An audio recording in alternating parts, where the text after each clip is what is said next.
Hello, popcorn junkies. It's the morning after, or the day after, the BAFTAs, the 2023 BAFTAs, hosted by the absolutely adorable Richard E. Grant. But I just thought we'd kind of unpack, go through, run through the winners, run through the losers, talk about some of the sort of those moments that were quite dramatic. For example, for a moment, Carey Mulligan winning Best Supporting Actress due to a misinterpretation of sign language. My two top films of 2022 were, number one, Banshees of Inisherin, and number two, All Quiet on the Western Front. Though, as I say that, I'm worried it could well be the other way around, but those were certainly my top two films. So, in the world of sound, All Quiet on the Western Front one, not surprising, it's World War I, artillery, shell shock, military sounds, tanks, explosions. You know, it was beautifully crafted, the soundscape on that film. Special visual effects. I shouted this out, I said to the girls, because they're huge fans of Avatar, I said, Avatar's won special visual effects. And Maddie made a very valid point. She said, well, if after 3,000 years of making the film and perfecting the visual effects it didn't win, it would be a big question as to what went wrong. Costume design went to Elvis. That's kind of totally right. I mean, I think another one it could have gone to was Babylon. But yeah, Elvis, I think that's a worthy winner. And because it's not only period costume that you get in something like Elvis, because it's a Baz Luhrmann film, it's kind of period dress. I'm thinking Romeo and Juliet here, and then taken to a sort of extraordinarily sort of camp level, if you like, glitzy and camp. Production design went to Babylon. I think, again, that's also right. You know, so much of the sets and the scenes and those kind of set pieces set within these interiors and the recreation of the sound stages and film sets and film lots and all that kind of stuff. I thought it was really evocative and did it, in a weird way, did it more successfully than something like Quentin Tarantino's Once Upon a Time in Hollywood. Makeup and hair went to Elvis, unsurprisingly. Cinematography went to All Quiet on the Western Front. Interestingly, in there too was Empire of Light. That was a crushing disappointment as a film. It was beautifully shot, but then in a way there's only so much, even if it's beautifully shot, you can do with Margate. Top Gun was in there with a bit of a nod to sort of the commercial big hitters this year. But I think, again, All Quiet on the Western Front, a very valid winner. And it's nice to see that some of the kind of technical awards were really going to those films that really excelled in the particular craft that they won in. For example, if I had to think of the one film of the year in which, I mean, there's lots of films where there's been great editing, but a film in which where you really felt that the editing was great. Because let's face it, the craft of editing, which is how I started out, is all about making yourself invisible. Unless you're doing it for a style purpose or a kind of almost experimental purpose. And that's why Everything Everywhere All at Once winning Best Editing, I think that might have been its only BAFTA actually, made sense. Original score, soundtrack, went to All Quiet on the Western Front. Me and my mate Christos, very excited about that. Incredibly austere, metallic, artillery-like, grinding, crunching, industrialized kind of soundtrack. Incredibly evocative. The award that just absolutely got me so excited, though, has to be the Barry Keoghan winning Best Supporting Actor. That was one of the first awards to come through. Obviously, it meant that he beat the likes of Brendan Gleeson, Ke Huy Quan, also from Everything Everywhere All at Once, who, you know, having won the Golden Globes, you would have thought, oh, right. But, I mean, a British audience, a British sensibility. Okay, admittedly, it's Irish, and there's a little bit of a discussion to be had about that too. But I think Barry Keoghan winning, this is sensational. You know, his background, someone said this morning, 14 foster homes or foster parents. Talk about an ascendance from really tough origins to the higher echelons of Hollywood now, presumably. Others that didn't get it: Eddie Redmayne for The Good Nurse, Albrecht Schuck for All Quiet on the Western Front, and Michael Ward for Empire of Light.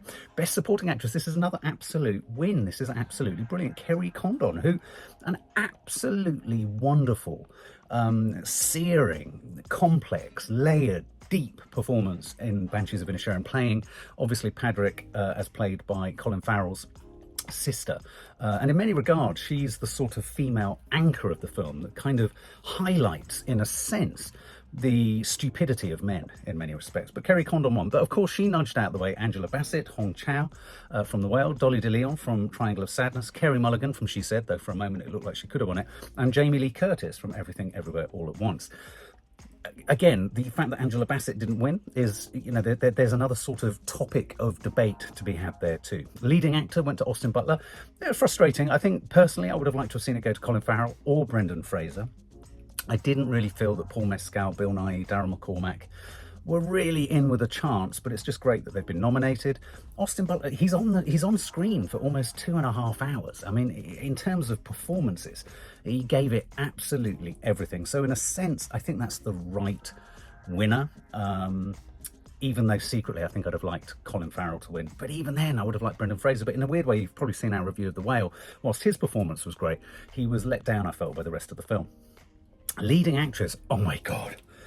Don't take me there. Well, it's not surprising. Cate Blanchett for Tar, she's clearly going to win the Oscar. I wonder what it's like for her, knowing that she's won everything, and she's inevitably going to win the Oscar. I wonder if she goes thinking, oh, I really must hone down my speech. Now, I have historically been an enormous Cate Blanchett fan. I really, really didn't like her in this film. I was expecting the film to be more complex, more layered, darker. I think it's curious that we had a sort of #MeToo story about a lesbian female, composer. I've got this feeling that Cate Blanchett has become a bit too Cate Blanchett, i.e., she's Cate Blanchett in every role that she plays, and that was my problem there. But one of the big kind of topics here is this is the one category in which you had Viola Davis for The Woman King, you had Danielle Deadwyler for Till, and Michelle Yeoh in there too for Everything Everywhere All at Once. The diversity in the winners was noticeably absent. There was a sort of group photo taken after all the winners were together, Richard E. Grant in the foreground, and it was notable for the fact that there were actually, I don't think, any black winners or people of colour winners. So that's a kind of contentious and tricky detail. Best Adapted Screenplay went to All Quiet on the Western Front, obviously based on the original book. That beat Living, The Quiet Girl, She Said, and The Whale. Original Screenplay went to The Banshees of Inisherin, Martin McDonagh. I think it had to. He's a playwright. It was oddly minimalist in its written state, and yet it sort of, in its simplicity, it opened up so much. So I think it was very clever. The Fabelmans lost out there, Tar lost out, Triangle of Sadness lost out too. Best Director went to All Quiet on the Western Front, Edward Berger. Who else was in there? Decision to Leave, Everything Everywhere All at Once, Tar, The Woman King. The Woman King again didn't get a look in. Best Animated Film went to Guillermo del Toro's Pinocchio. That beat Puss in Boots, which was in our household lots of people very excited about Puss in Boots. There was Marcel the show with shoes on, but yeah, Guillermo del Toro's Pinocchio is quite a dark rendering of the Pinocchio story. Best documentary went to the team that brought us Navalny, obviously about the Russian dissident, or sort of, what would you call him, rebel, anti-Putin rebel. Film in a foreign language, All Quiet on the Western Front. Again, beating off Argentina, Corsage, which I found a bit Decision to Leave, and The Quiet Girl. That was a shame, but All Quiet on the Western Front, I think it had to kind of win there. Outstanding debut by a British writer, director, or producer. This went to Charlotte Wells, the director of Aftersun, and I think that's really exciting and really good. I mean, it's a tender film, it's a gentle film, it's a low-key film, and yet it has sort of what it sort of hits you with a very powerful punch in the emotional groin, stomach, and all round there. Other films that were in there, Good Luck to You, Leo Grand. It was all right. It didn't deserve to win for me. Blue Jean, which is the recently released film about a lesbian teacher dealing with the Section 28 law. Rebellion, which I don't know anything about. And then in terms of outstanding British film, there's a whole host of films nominated there, including Brian and Charles. I mean, I'm surprised by that.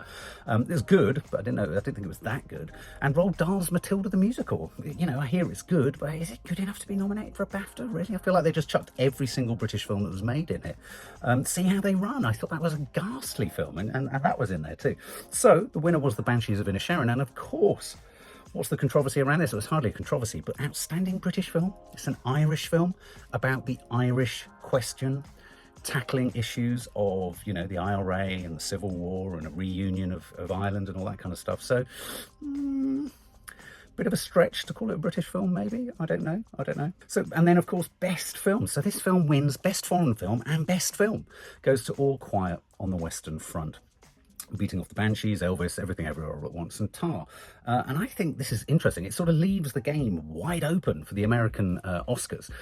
I personally think that Everything Everywhere All at Once is going to appeal more to the American voting, awards voters, principally because although I think All Quiet on the Western Front will probably pick up the best foreign picture and some of the technical Oscars, it's about a European war. And as we know about America, they're very sort of, in terms of global politics, America's quite looks in a sort of interior way at their own sort of involvement in the world.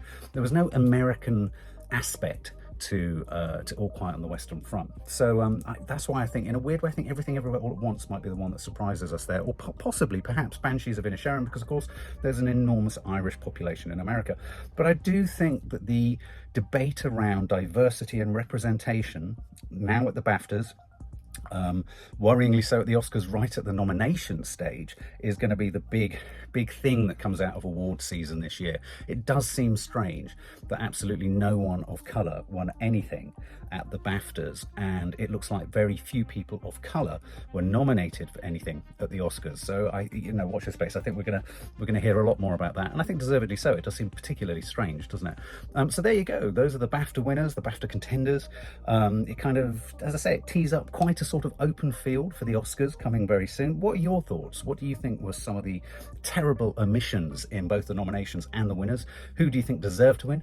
Who would you have liked to have won? Tell us your thoughts below, and obviously remember to subscribe and hit the notification bell to know when your next bit of movie news is about to land.